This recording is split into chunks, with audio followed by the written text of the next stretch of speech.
जिसका नाम हम ही जानते हैं दाग, सारे जहां में धूम हमारी ज़बा की है। आदाब, आप देख रहे हैं आवाज़ द वॉइस और मैं हूं आपके साथ अमीना माजिद। जश्न रेख्ता में इस बार टिकट होने के बावजूद लोग हज़ारों की तादाद में आए और शाम को और खूबसूरत बनाया है। जहां जावेद अख्तर ने इस शाम का आगाज़ किया, वही जावेद अली की आवाज़ ने इसे और खूबसूरत बनाया। जश्न रेख्ता में जहां मीर तकी मीर का जिक्र सुनने को मिला, वही नूर जहां को ट्रिब्यूट भी दिया गया।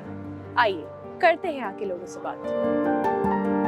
इस जश्न में ये जश्न तो एक बहुत बड़े वसी समुद्र और आसमान की तरह है और मैं एक कंकर सा धूल सा इंसान हूँ, मगर मैंने इस पे जो काम किया है, आपने मीर तकी मीर को देखा होगा, जो हमने बनाया है 30 घंटे के अंदर, हमने बहुत लंबी मेहनत करी है।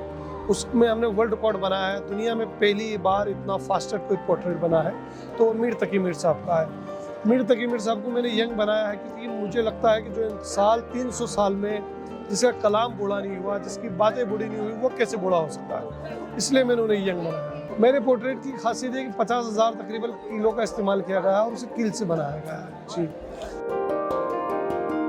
जब वो बोले तो हर लफ्ज़ से खुशबू आए, जब वो बोले तो हर लफ्ज़ से खुशबू आए, ऐसी बोली तो वही बोले जिसे उर्दू आए।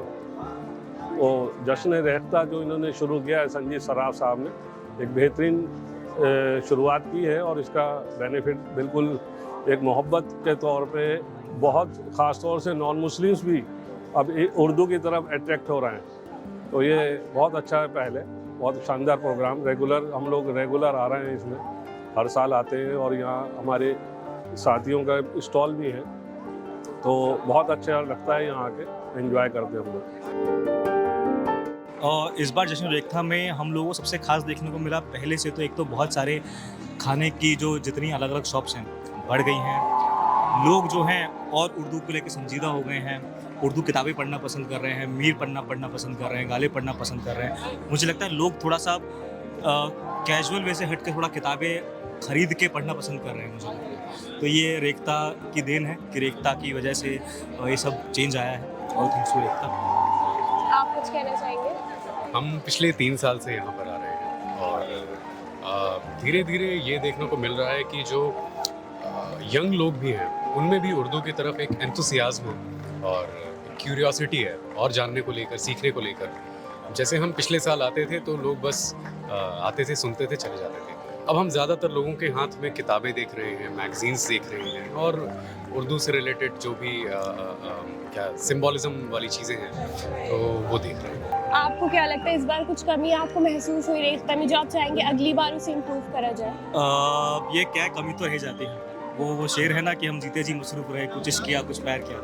तो यही है कि मेरे ख्याल से जो रेख्ता को इम्प्रूव करना चाहिए वो है सबसे ज़्यादा तो कि दिन बढ़ाया जाए इसके। बहुत कम दिन है, 3 दिन में इतना सारी चीज़ जज्ब करना मुश्किल होता है। और दूसरा ये कि सेशन का टाइमिंग भी बढ़ाया जाए। 1 घंटे में जो आर्टिस्ट है अपनी बात बहुत ही लिमिटेड तरह से कह पाता है, तो उसका अगर वक्त बढ़ा दिया जाए ना तो वो भी सुकून से अपनी बात कह पाएंगे और लोगों को भी अच्छे से जज्ब कर पाएंगे।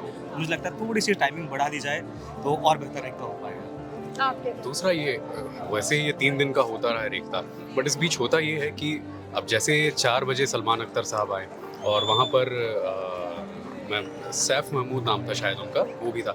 तो कॉन्फ्लिक्ट होता है प्रोग्राम्स का, हमें बहुत फिर जद्दोजहद करनी पड़ती है कि किसका अटेंड करें, किसका छोड़ें। तो ये कॉन्फ्लिक्ट अगर कम हो प्रोग्राम्स के, मतलब एक ही समय पर ज़्यादा प्रोग्राम्स ना हो तो बेहतर रहेगा। मे बी ड्यूरेशन हम और बढ़ाया जाए और फ्लेक्सिबिलिटी बहुत ज़रूरी है क्योंकि सबको अच्छा लगता है।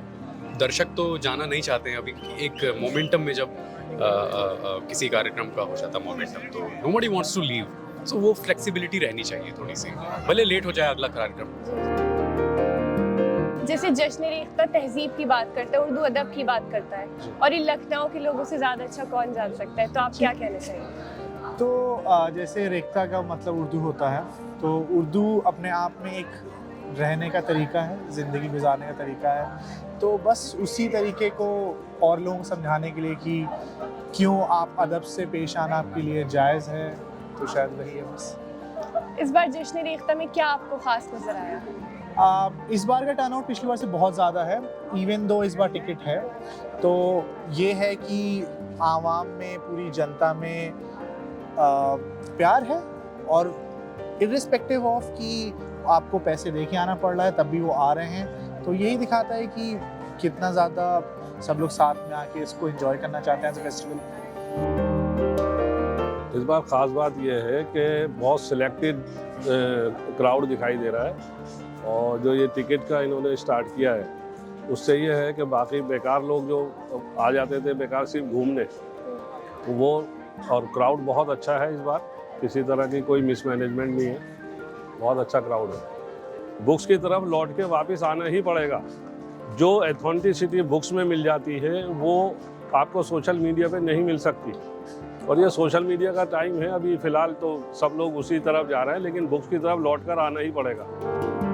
उर्दू अदब जो है वो आज से नहीं बल्कि तकरीबन 350-400 साल से इसकी रिवायत जो है वो चली आ रही है। तो लेकिन ये कि इस प्रोग्राम में आने के बाद, ख़ास तौर से जश्न रेख्ता के बाद जो है ये एक जो मजहबी एक बाउंडिंग थी, हमें ये सोचा जाता था कि ये मुसलमानों की ज़बान है, तो उसने इस बैरियर को बिल्कुल ख़त्म किया है। एक तो ये सबसे बड़ी बात हुई, और उसके साथ साथ जितने भी हमारे नॉन मुस्लिम्स हैं उन्होंने इस अदब की तरफ जो है उनका रुझान जो है वो ज़्यादा पैदा हुआ है। और हमने देखा अभी स्टॉल के ऊपर भी कि मुख्तलिफ़ जो उर्दू अदब की किताबें थीं उसको हिंदी में ट्रांसलेट किया है, तो जो लोग उर्दू नहीं भी जानते हैं उन लोगों को भी इससे शगाफ हासिल हुआ है, और लोगों ने ख़ास तौर से नॉन मुस्लिम जो हैं वो हिंदी की अदब जो किताबें हैं वो ख़रीदना उन्होंने शुरू की हैं और उससे फैज़याबी हासिल कर रहे हैं। तो ये एक चीज़ है, बहुत मतलब एक पॉजिटिव साइन है इसमें। अब जो लोग आ रहे हैं बड़ा सेलेक्टिव क्राउड है, और वो लोग जो हैं इस अदब से, उर्दू अदब से आशना होना चाहते हैं, और उसकी तरफ उनका रुझान जो है वो बढ़ना शुरू हो गया है। तो ये एक बड़ी पॉजिटिव चीज़ है, और ऐसा ही होना चाहिए। इसमें हमें नहीं लगा कि हमें पहले ये महसूस होता था कि शायद ये टिकट की वजह से क्राउड जो है जो यहाँ पे कम हो जाएगा, लेकिन हमने महसूस किया कि वो नहीं हुआ है। तो ये एक मतलब इन लोगों के लिए एक सक्सेस है, बहुत बड़ी सक्सेस है। जश्न रेख्ता वो इवेंट है जो आपके अंदर की इंसान को ज़िंदा कर देता है। आपकी शहर से है, किस ज़ुबान से है, किस उम्र से है, किस लहजे से है, वो मायने नहीं रखता। मायने ये रखता है कि ये एक समुंदर है और इसमें आओ और डूब जाओ। ये 3 दिन मेरी लाइफ के बहुत ज़बरदस्त होते हैं। हर साल की तरह इस साल भी लोगों ने जश्न रेख्ता को खूबसूरत बनाया। अब तो जाते हैं मैं कदे से मीज़, फिर मिलेंगे अगर खुदा लाया। अगर आपको हमारी वीडियो पसंद आई हो तो चैनल को सब्सक्राइब करना न भूलें।